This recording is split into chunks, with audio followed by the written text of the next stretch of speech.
The great theater of Ephesus is truly impressive in size. Able to seat 25,000 people, it was amongst the largest in the Mediterranean world during antiquity.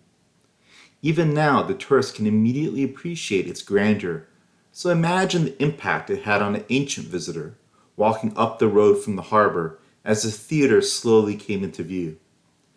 Just as Athens, Rome, or Alexandria had their major public buildings, so did Ephesus. The great theater was more than a place for theater, but a monument to the importance of Ephesus as a political, cultural, and economic hub. It was a statement to the wider Mediterranean world that Ephesus was a place to be, where things happened and events unfolded. One of my favorite stories that illustrates this is the riot at the Great Theater as a result of the Christian apostle Paul's ministry from 53 to 56 CE.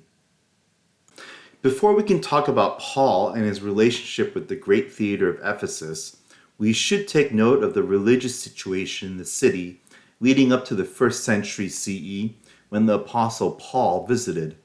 The patron deity of Ephesus was Ephesian Artemis, which was quite unique in appearance and character when contrasted with Greek Artemis and the Roman equivalent of Diana. Artemis was the goddess of the hunt, the wilderness, wild animals, nature, vegetation, childbirth, care of children, and chastity. One can see, based on purview, that she was a central deity of the Greco-Roman pantheon. So important was Ephesian Artemis, not just to Ephesus, but the greater Eastern Mediterranean region, that the temple here was one of the 7 wonders of the ancient world. The famed King Croesus of Lydia was known to have funded the temple's construction in 550 BCE. Legend has it that the temple burned down in 356 BCE, following the birth of Alexander the Great. After Alexander conquered Asia Minor, he offered to rebuild the temple, but the Ephesians refused, supposedly replying that it was wrong for one god to build a temple for another.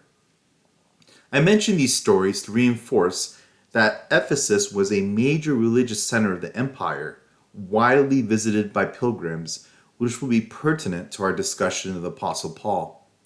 There's not much left of this ancient wonder other than a lone column, but at its height, the Temple of Artemis was 50% longer and wider than the Parthenon in Athens.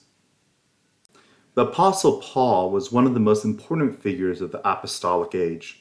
Whereas many of the disciples following Jesus' death focused their ministries preaching Christianity primarily among the Jewish population, the Apostle Paul appears to have taken a different approach in preaching to Gentiles as well. A Gentile is simply a person that is not Jewish. In order to do so, Paul had to leave Judea and the surrounding provinces and travel to other areas of the Roman Empire. Given his focus on preaching to non-Jews, it is not surprising that he found himself in Ephesus between 53 and 56 CE. Ephesus was big, it was important, it was a major city with visitors, and it would seem an excellent place to preach Christianity. However, whereas you might get away preaching Christianity in the backwaters of the Roman Empire unnoticed, it would have certainly drawn the eyes of the populace as well as the authorities in Ephesus. In general, the Roman Empire had a very benign stance on other religions. There was little, if any, forced conversion exclusively to Roman state gods when a people or land were conquered. A lot of this was a reflection of the fact that amongst the Mediterranean peoples at this time, it was not at all incompatible to acknowledge the coexistence of other gods, or to even to pray to multiple sets of gods from different cultures. For example, an Egyptian praying to both their own local gods as well as to Roman gods was a perfectly normal activity. In other words, it was not a binary choice in terms of what gods existed or which sets of gods one prayed to. It was possible for them to acknowledge the existence of gods of all religions. Part of the hostility towards early Christianity in Imperial Rome was the idea that there was only one true God. It was one thing to say that Jesus Christ was the Son of God, but it was a whole other thing for Christians to say that Roman gods were false, or even worse, did not exist or were simply made up. At this time during the Roman Empire, the Roman imperial cult framed the emperor of Rome as a god or a semi-divine being.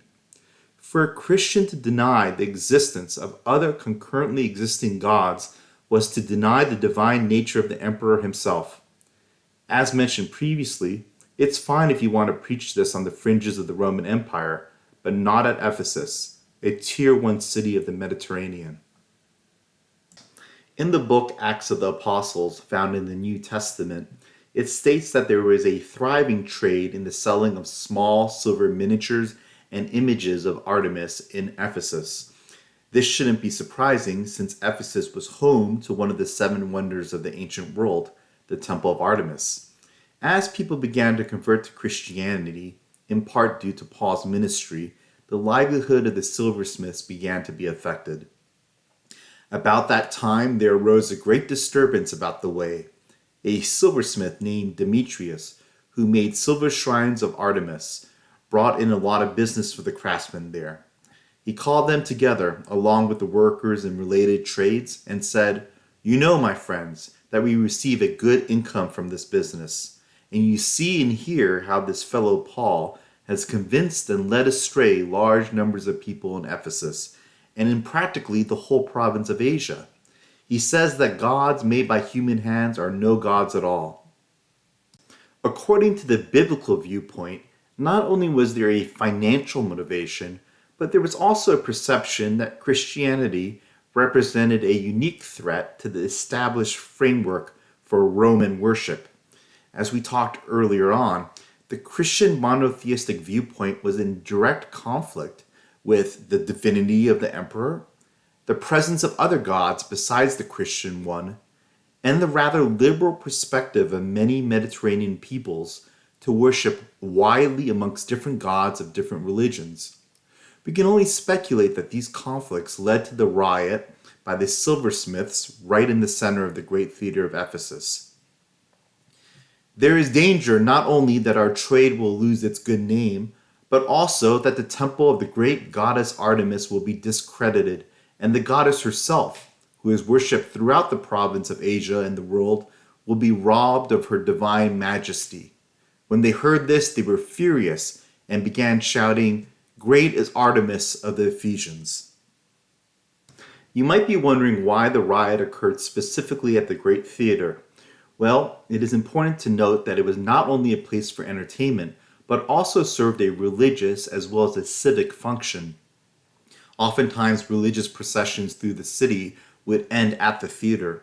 Furthermore, there were altars in the stage area where sacrifices would have been made. For example, a sacrifice to Dionysus was made prior to many performances. Knowing that the theater served a religious and civic function beyond entertainment makes the riot here more understandable. Held by the mob were 2 colleagues of the Apostle Paul. Although Paul wanted to enter the theater and address the mob, presumably to free his 2 friends, his followers would not allow it. Whether he feared the mob, the Roman authorities, or simply felt like it was time to continue his travels, Paul appears to have departed Ephesus shortly thereafter for Macedonia. Soon the whole city was in an uproar. The people seized Gaius and Aristarchus, Paul's traveling companions from Macedonia, and all of them rushed into the theater together. Paul wanted to appear before the crowd, but the disciples would not let him. Even some of the officials of the province, friends of Paul, sent him a message begging him not to venture into the theater.